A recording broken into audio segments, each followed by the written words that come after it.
Welcome back to the Beardworks Podcast, episode 39, winter special. We're both freezing our tits off watching Netflix. Scads, what's going on? Hey man, yeah, it is very chilly. I mean, during the winter it's always cold here, but these mornings have been especially cold. Yeah, man, it's been bloody good excuse to just play games and read comics, watch Netflix. Speaking Sure. of, well, not Netflix, we've been watching Disney Plus. Loki's come out. Let's talk about it.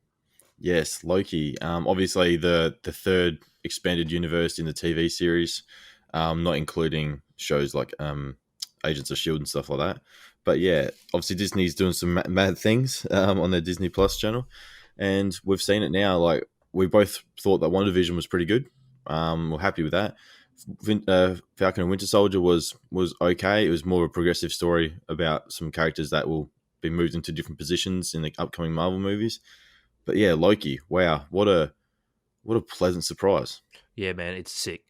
I wasn't that hyped for it. I was like, oh, Loki, just a throwaway character, Thor's brother, whatever. But the show's actual sick. It's different. It's like time travel, but way different than you've ever seen time travel. We've finally found a power that's unrivaled so far in the Marvel Universe. Like, we'll get into that in a minute. And obviously, full spoilers for episodes 1 and 2 coming up. But, I mean, the thing is, this Loki that we're seeing now is the same Loki that we saw in 2012, just like in the Avengers, the very first Avengers film. Yeah, but they kind of retconned all of that because since the first Avengers, there's been a lot of character progression with Loki. He's made friends, lost family, everything. Like he's kind of in the good books with Thor when he dies by Thanos. But in this, he's the evil Loki. But then when he's at the TVA, he's like sees that history record of like the possible future. Yeah. And then they've kind of put him back to the same page in like a matter of seconds. I think that's what they wanted to do. I think the whole thing is that he's seen what the outcome was, and that was when he went and changed his style of his character, obviously.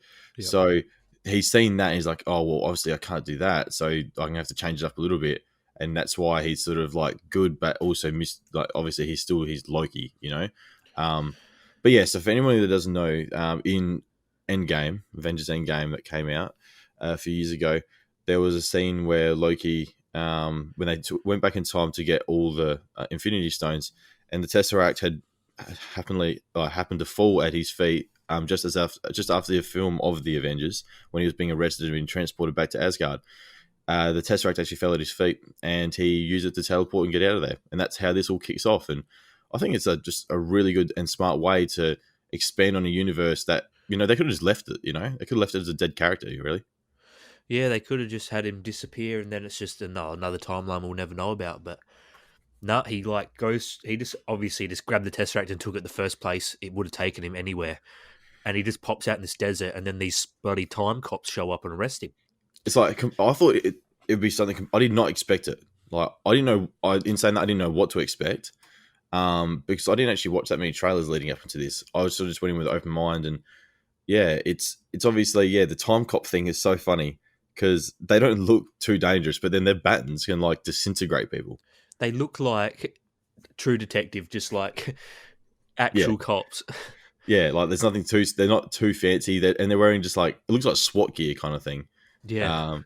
But yeah, so obviously Loki gets apprehended as a variant, is what they call him, and he gets taken back to the TVA, which is like this point in time where everything, it's like it's just all out of whack, as in they don't know when it begin, when it's going to end. It's just like this place in history that's not affected by the outside timeline. It's almost like the biggest office building in purgatory you've ever seen.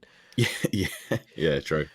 But like everything in this TVA, no matter who you are, what equipment you've got, what power, what weapon, everything's nerfed. Everything's just muted. Everyone's equal in there. You're just all humans, and there's no powers, no magical items. Yeah, as soon as you end up in this area or in this space of, I don't know what you call it, they don't really explain it because they're like, we don't know. Like even Owen Wilson's character Morbius is this, or Agent Morbius, sorry, is like, he doesn't know. He still doesn't know the full extent. He goes, I know I'm here. I've been lucky enough to work here, and this is my job now. No one there knows how long they've worked there because time doesn't really work there. Yeah, so it's like they just continue to work until the end of time, which we don't at this stage. There's so much going on with the timeline, but what we do know, there's a sacred timeline, and I think that we explain that in the Ancient One explained it in Endgame with Hulk. Yeah. Like, if you take things out of here, you're going to create a strain, and then it's going to throw everything out of whack. This is pretty much like just a built onto that of this sacred timeline, that if it gets buckled or things go out of whack in the sacred timeline and start to create a strain and start a new timeline, the time cops or the TVA come along, take that whatever is changing that timeline and creating a new one out, and then resetting the timeline, and then apparently it just fixes the sacred timeline. And when they reset the timeline, they got these like orange like light grenades that go off, and like everything that's changed, it's not meant to be in that timeline, gets erased. Yeah. And it just leaves behind what's meant to be there.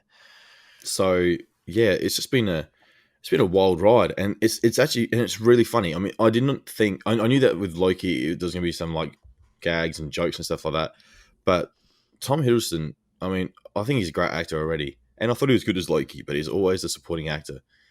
He's so good as the star of the show. Have you seen that random horror movie he did, Crimson Peak? No, I didn't. Yeah, you should check that out if you like Tom Hiddleston. It's pretty interesting. It's good.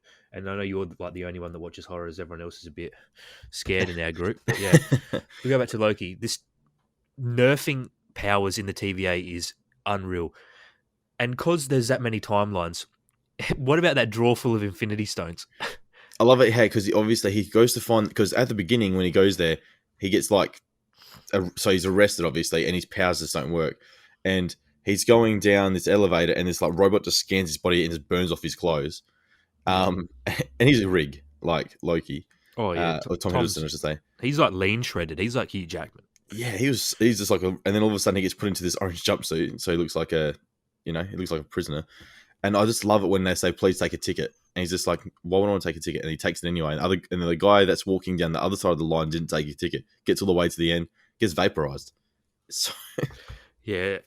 Yeah, that shit just like literally just turns you to dust. Boom. But that's the thing. In that time period of them moving through that line, they have that little video of showing what the whole TVA is, which is good. It explains the whole situation, and they're resetting stuff.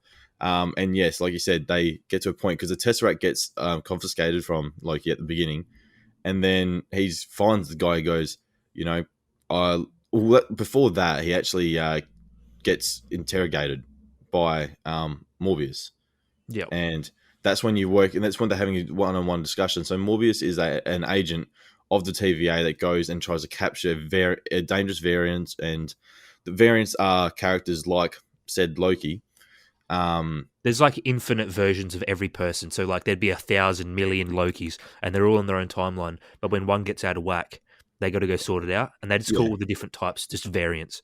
Yeah, and so obviously, the whole point is that Agent Morbius is the guy that goes. There's obviously other agents, but he's like the one we're focused on in this show. He's the one that goes down and catches them, and he's Owen Wilson plays this character really well. I think he plays him to a T. It's nothing too extravagant, but he's just good. It's just like a buddy comedy cop show at the moment. It's wicked. Yeah, and those two together work so well. And so we see that something happened. I'm not sure when it was. I can't remember the timeline, but a bunch of TVA agents have been getting killed off, and obviously Morbius is there working out who it is, and goes, "Yeah, these stab wounds, are linked to previous ones." And so, and you see a boy there eating candy, and he goes, "Oh, who did this?" And he points at like the devil in the church, and everyone is jumping the gun, Mephisto, but like, I don't think they're not gonna waste Mephisto on something like this. No, not yet. And so then and then the whole point is that Morbius gets a file from this guy delivering something to him in that timeline saying, "Hey, listen, you might want to check this out," saying that Loki's arrived, and then Loki's standing before a trial, and that's where it all begins. And Morbius says, "Hey, we can actually use this character, we can use Loki to our advantage to try and catch this dangerous variant." So he pleads to the judge to say, "Please, like, let me take him on." And then he sits and has a bit of a talk to him, saying, "What do you want?" And then Loki tries to play his mind games on him, but Morbius is like, "Hey, man, like, I've done this 1,000 times. Like, you're not going to get me." Yeah. I've got an interesting theory about variants. Yeah. Is Tobey Maguire and Andrew Garfield variants? Well, maybe. I mean, the thing is, they've come out and said, and Tobey Maguire said he's not in, or Andrew Garfield, I think. One of the two have said they're not in the Spider-Man thing, but they could just be really they got every reason to lie because it'll be one of the biggest things in the world for them to cross over into the Spider-Man universe. So, but isn't this the perfect way to because the multiverse is confirmed now because we've seen variants. Well, that's that's the multiverse. thing. That's done. Yeah. So this is obviously we'll get onto this in a minute because this happens in episode 2, more of a thing. Like, yeah, there's every possibility that this situation that happens now will not be sorted out by the end of Loki. Yeah, like as in that's the whole point of Multiverse of Madness. Doctor Strange. Yeah, look, they've said that Loki has the biggest implications in the MCU over all of the TV shows. Yeah. So, and it's just gonna be awesome. So we'll get the whole point that the whole reason why this is going to happen, and because the TVA is just in a position now of so much power, because eventually Loki outsmarts Morbius and steals this little time remote that can make any person with the collar transport back in time, or like it just glitches them back. It's really funny. It's like the remote turns everyone into an early access game on Steam and they're just glitching out. Yeah, pretty much. And he's just like, he zips out of there and then he finds the guy that's took the Tesseract off and goes, give me the thing or I'll gut you like a fish. And he goes, what's a fish? And that was, yeah. he goes, well, I'm making a threat up for your life. And he goes, oh, okay. And he goes, oh, here, take it. And he opens up the chest of drawers and he gets the Tesseract, looks and he goes, what the? And he looks at it and there's just like all these glowing Infinity Stones. And because they're in the TVA, they're all like, don't do anything. And he's just touching them all because like you can't really touch Infinity Stones just with your hand. Yeah, and it's like, oh, yeah, these glowing rocks. Yeah, everyone just uses them as paperweights. And you look up and he's just like, but he's got like, it's not all the Infinity Stones. He's got like 20 Power Stones, 5 Mind Stones. Like, and he's just looking up and he just goes, is this the greatest power in the universe? Like, because there's Infinity Stones sitting in a drawer and used as paperweights, like, and anybody can pick them up. They're null and void. Because like Loki's entire motivation, pretty well through the MCU, has been the Tesseract. That's all he's wanted, and like to rule Asgard. But now he's seen true power. Yeah, this is what he wants. And the reason I've explained all this up until this point, is that we wanted you guys to understand of like the magnitude of this place and how big it is in this universe at the moment, because it's just unbelievably powerful. Like Loki hasn't got his powers here. Everyone's just like a normal person, pretty much. No one can use their powers, like we said earlier. And the stones are just sitting there, not being able to do anything. The Tesseract is useless. He can't teleport anywhere.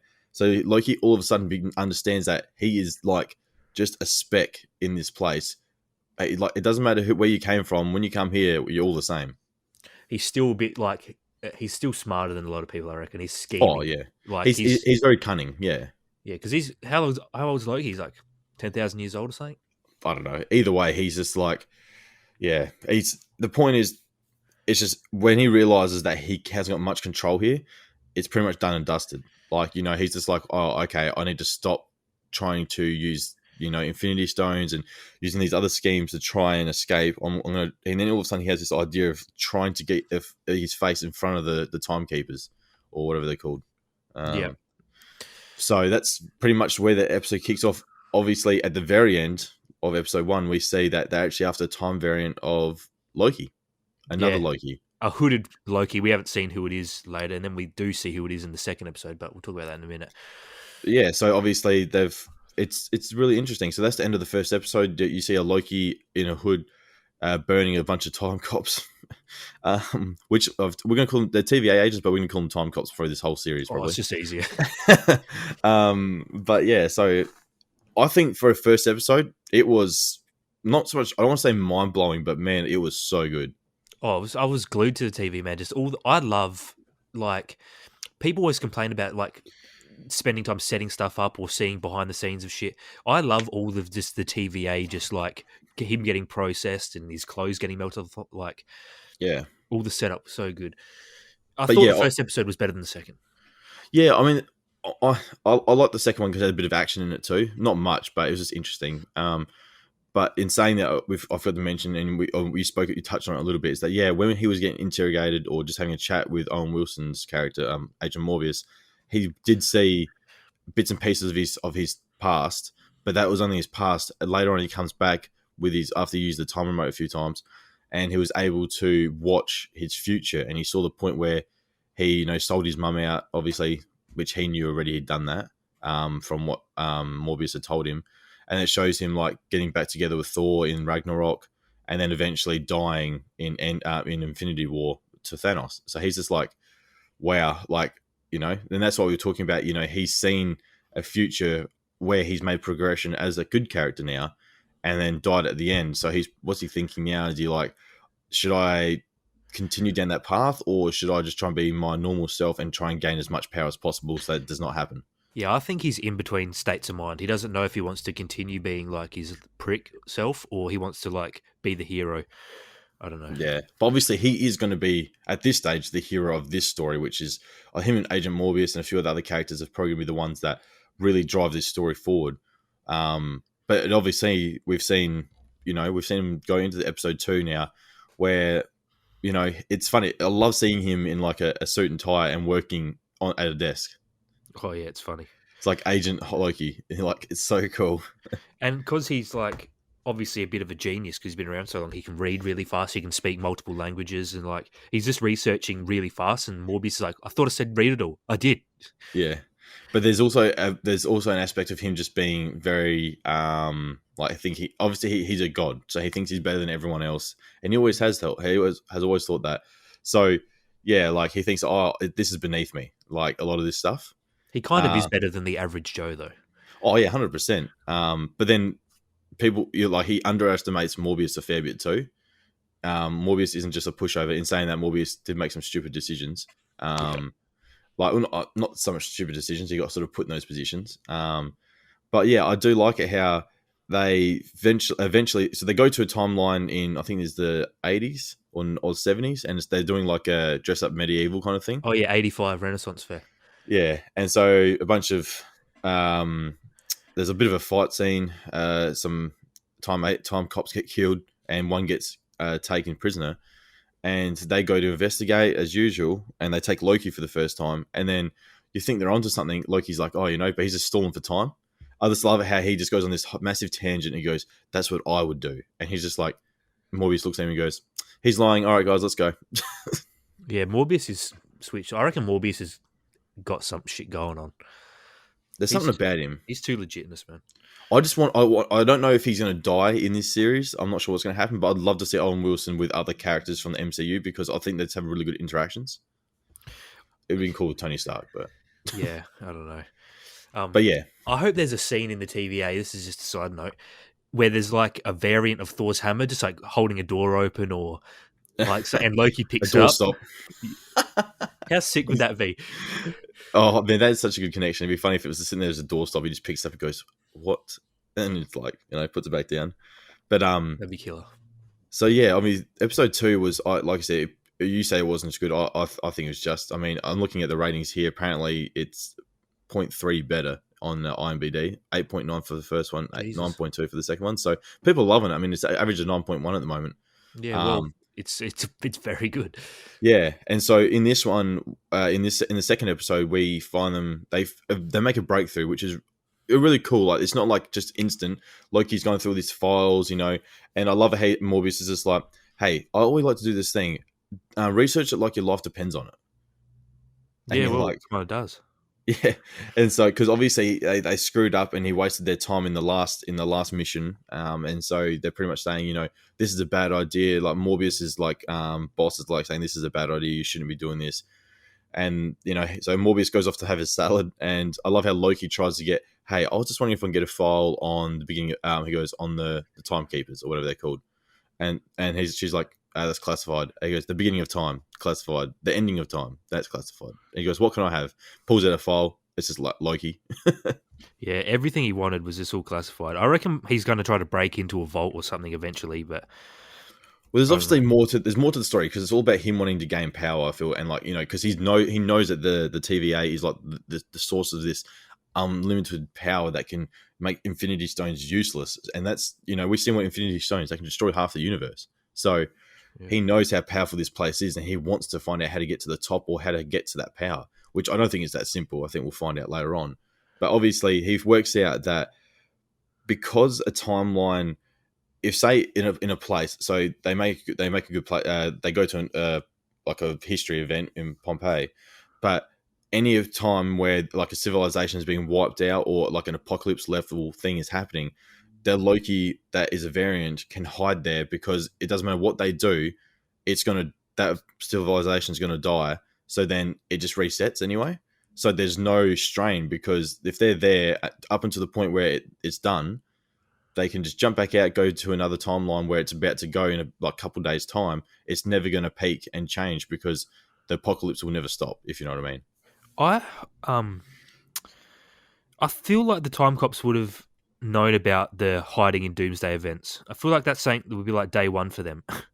Yeah, I don't know how they missed that, but I mean, obviously they just want to drive the story forward and make Loki a bit more, because at this stage he'd been beaten at every turn, if you know what I mean.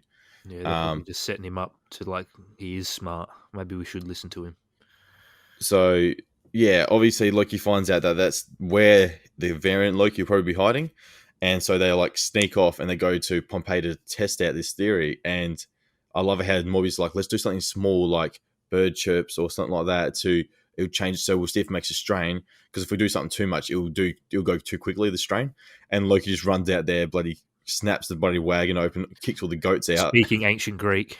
Yeah, he's just like yelling away, and all the people are running away. Like, and they're like, "What are you doing?" And all of a sudden, the volcano goes bang, and then they're like, everyone just starts running, goes right on cue, And wait, is Pompeii Greek? I don't know. Good day. It is now. Yeah. But anyways, so that happens, and all of a sudden, he's just standing up there, and the volcano goes off, and there's no strain. Like Morbius, like, we've done it. We found out that it doesn't have an effect, so we know that he's hiding out somewhere, and that's how they sort of work out where to go next. And it's in the future, like our future, technically in 2050, I think. Yeah. And then they find the other connection that like where these certain lollies are sold that they found back in like the Renaissance era where the kid pointed at the devil. Yeah. So that narrowed it down. Yeah, and so that was really cool because I'm not sure I can't remember where it was, but point is that they go to that time. Obviously, they get the okay to go, even though it's against the director's kind of, she goes, I don't think it's a good idea, but off you go. And yeah, off they trek into this time zone or timeline but this future where like this hurricane's like just coming through and wiping out a whole town. So I think it was in California or something, but anyways, in a massive shopping store. And pretty much what happens is we'll just skip past all the other stuff. The main security or the main time cop that has not really liked Loki that very much gets she gets taken over by this Loki, and then it's really cool. I like how Loki's having a discussion with himself, like the variant Loki, through 3 different characters, if you know what I mean. Oh yeah, because she's just like mind controlling them all. But that's the thing, you just gave it away. It's she. Yeah. So what happened was we see all these the time grenades, we'll call them, that reset the times. Every time they go somewhere, they pop that, and it just deletes anything in that area that's to do with the future or the past or whatever. That's not meant to be there. So all the time cops, if they're caught in it, would be just vaporized. Yeah, and so pretty much she finds she's been stealing these packs of these grenades every time she kills them, like for something we just don't know yet. And so she's hooked them all up into this store, and it's not just they're not just sitting there; they're sitting on top of the transporting door. Like they got this little remote that can open up a door that transports them to and from timelines and back to the TVA. Yep. And so all the bombs are sitting on top of those, and you're like, okay, what's happening here? And at this time, the whole gang is split up. Loki is currently fighting the variant of himself, but is taking over like a truckie pretty much. He's like this guy wearing a flanny jacket, shirt and stuff like that. And he's just getting bullied around. I feel like Loki shouldn't have got even touched in that fight because he has his powers there. But I think the whole idea is that the powers are transferred into those people as well. Her powers. So it's like more of an equal battle, but Loki's not taking it serious because he's trying to work out what the whole scheme is. Yeah, he probably could have just killed him with a knife or something. Yeah, probably. But also probably don't think they want to show that just yet in this show. Yeah. A bit more lighthearted at this stage, apparently. And so we see a bit of a fight scene break out, and then you just see the trucker guy just falls over, and then you just see the real Loki step out of the shadows and takes the hood off, and it's a female Loki. Just a small horned helmet similar to what he wears. I thought she looked like the actress is probably good in that, but the costume looked like a cheap cosplay. It'd be really interesting to see how it got to this stage, and if the time cops of the TVA know that it's a female Loki, not a male Loki. Yep. But it's just like comparisons to what's going to be happening in Thor: Love and Thunder. Like you've got Jane Foster now coming in as the female Thor. So yeah, I don't know how they're going to spin that. I haven't read Jane Foster yet. I've got the first volume, but yeah, so it's a female Loki. We're trying to work out what's going on, and then all of a sudden she just activates all the things, all the time, like how to manipulate time, how to go through time, and all that. And the grenades just like seep into the teleporters, these little doors that are sitting on top of the remotes, and we don't know where they go. I'm guessing they go to the TVA. I don't think they'd work in the TVA because everyone's meant to be there, so they're not going to get affected by them. They're going somewhere else. I just wonder where, because maybe she's trying to kill the Avengers. What if they pop up in 2012? But then they're meant to be there too. That's the funny thing. The grenades work in a way that they delete things that aren't meant to be in that timeline. So I don't know where they're going, but I don't know. I instantly thought is like, because we have we have Morbius there, as well as the other lady that's been around for the last couple of episodes, the security guard lady. She's in that area too. In saying that, like, the director's not there, because I think she's gonna be another major part of the story. So yeah, I thought straight away it was a TVA, but I also think it might be somewhere else due to the fact that a bunch of timelines started straining from the sacred timeline. So they might have just gone to all these places. You know, they could have gone to the Avengers and deleted them from when they time traveled, if you know what I mean. Yeah, I've got no idea, man. Everything we ever guess about these shows is always wrong. Yeah, we can guess James pretty well, but pretty much at the end of that episode, towards the end of the episode, that happens, and like the ancient timeline you can see, or the sacred timeline, sorry, at the TVA on the TV, is just like splitting into multiple like strains, and it's just like the guy's on the phone saying it's a 000, and he's like saying, he goes, there's timelines going everywhere, so everyone's just like, it's like code red, everyone's going nuts, and all you see is like the director of like the TVA just goes up, she gets her baton, and she's like, okay, we're gonna do something about this. Off she goes, and then you see in the show, like, Morbius catches up with Loki, and you just see as female Loki has just gone through the door, she's sort of enticing Loki to come with him. They come with her, sorry. And yeah, eventually, he walks through the door, and the door closes. Morbius is like, he's just betrayed us, pretty much. I don't think that's the case. No, Loki's going to go suss her out and then go back to the TVA. Well, the thing is, he knows that the TVA has all this power. And he knows that at his best, he doesn't think he could like do what this Loki is doing. I think, like, as in, what she's doing is like a level above what he can do right now, but it's not the best thing that he could do. Like, as in, he wants to take over the TVA, so because he knows how powerful it is. So I can understand that he's probably going in there thinking, I'm going to gain her trust, figure out what she's doing, how she's done this, and then he's like, and then I'll betray her, and then I'll take the power for myself. Yeah, but she'd probably know that because she'd think like him. Yeah, true. But that's the thing. We're going to see which Loki's the smarter one, pretty much. Got to outsmart the other one. So, but yeah, overall, like, just a really cool episode. And the thing is, it's not like, WandaVision, where we had like singing and dancing and black and white episodes for 3 episodes. This has gone straight into a second episode. Like, it does not slow down. Yeah, I loved WandaVision, but they wasted the first 3 episodes. I mean, they built up. But it's not the same as a build-up episode like we had in Loki. Like, even Loki had a lot of progression in one episode. Yeah, for sure. So, yeah, just absolutely. I can't wait. Like, every Wednesday, man, I'm so keen to watch it. Yeah, I'm crazy hyped for Loki, and Wednesday's a better day. Yeah.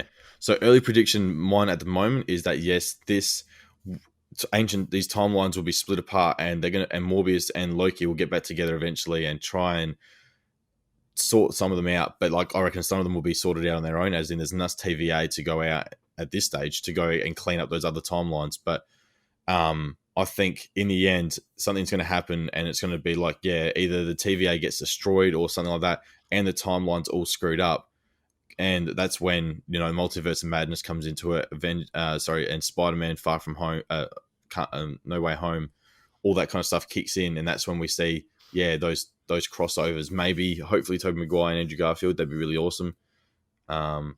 It would be, in Multiverse of Madness would make sense if the TVA wasn't fixing anything and every universe was just mashed together.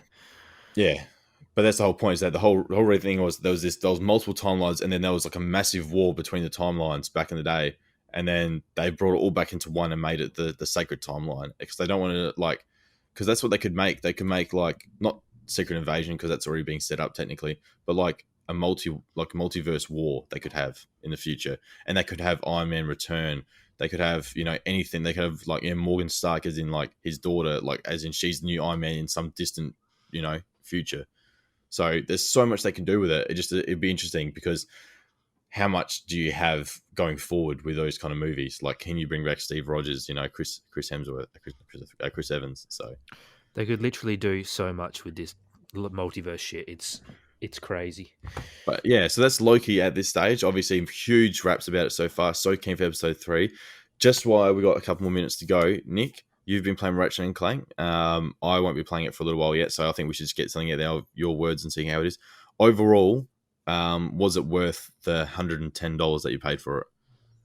If it was 5 hours longer, it would have been. Yeah. How long did it take you? I think it was 14 or 15 hours. Yeah. But $125 in Australia, that was the standard price. I don't know what it is around the world, like $60, $70. But like it's an expensive game here. It's really good. It looks incredible. The gameplay's silk, but it's short. Yeah, and I wish I played on hard. I played on just the recommended normal, whatever it was, and I flew through it. And there's no it's more of the same, isn't it, from the old Ratchet and Clank? Just more colors, and yeah, the story and the action, it's all pretty similar. It's just like you're going to get the crazy alien weapons. You're going to be going to these crazy planets. The teleporting stuff's really cool, like the portals and the different dimensions and shit that are on top of each other, but you just don't see it. That shit's really sick. I just wish it was longer. Yeah. And is there boss battles? Yeah, there's a few boss battles, but I don't think I died to a boss once. Yeah. So overall, it's an enjoyable experience. Oh yeah, it's very good. If you got a PS5, I'd buy it, because there's not much out at the moment. But yeah, or wait for, like as you said, you're probably going to pick it up Christmas sales, Boxing Day, whatever. Yeah, I just think this, I'm playing Returnal at the moment. Like I spoke to you before we did the recording. I'm at the end of that. That's taking me a while to do. And saying that, you're playing Dying Light now. I'm gonna get back into Dying Light in preparation for Dying Light 2 at the end of the year. Well, I've never played Dying Light. This is my first run through, so yeah, pretty good. Holds up, man. The graphics hold up. Yeah, no, it's good. It's a good game. But yeah, obviously we've actually had E3 recently. There's a lot of stuff to unpack there. Sony didn't really have anything. They didn't actually do a show at E3, but there was like 20 games that are coming to PlayStation through the games that were released. So we can talk about that. I reckon we should wait till because Sony's doing a State of Play soon. We'll wait for that to come out, and then we'll do like an E3 State of Play recap. Yeah. So we'll do a whole recap on that, and that's when we can delve into. Well, I still think PlayStation probably are still going to beat Xbox pretty much at this stage, but PlayStation's going to crush them. The only thing, what's that? Starfield or Star something? Star Citizen? Starfield, by Bethesda's new. I'm spewing that's not on PlayStation, because that's like Skyrim in space. Apparently, that would have been killer. Yeah, it is a bit of a shame. Obviously, it'd be out on PC, which I can play on that. But yeah, it's just that game looks absolutely stunning. As long as they, keep to their roots. Obviously, it's been years in the making. It's their first new universe in 20-something years. So yeah, massive raps for Starfield coming up. But obviously, the Elder Scrolls is like still going to be. I reckon that's going to be like 2026. I cannot wait for that. Oh, my kids will be playing it, man. True. Anyways, kids will probably still be playing Skyrim. Fuck's sake. Yeah, Skyrim's awesome. But anyways, I think that we'll leave it at that. So yeah, we'll probably do. I'm not sure if we'll do a Loki recap every week, or we'll just do 2 episodes at a time. I'm not sure how many episodes they're meant to be. I'd say less than 10. Yeah, I mean, WandaVision was only 7, or I can't remember. Something like that. But yeah, and yeah. Anyways, we'll keep cracking on with that, and yeah, like I said, we'll do a recap on all the gaming stuff over the last couple of weeks when State of Play comes out. So do the usual, follow us on our socials, Instagram and Twitter, and if you can go across and give us a subscribe on YouTube, that'd be much appreciated too. So Nick, any last words? No, that's it, man. Deuces. Take care, guys.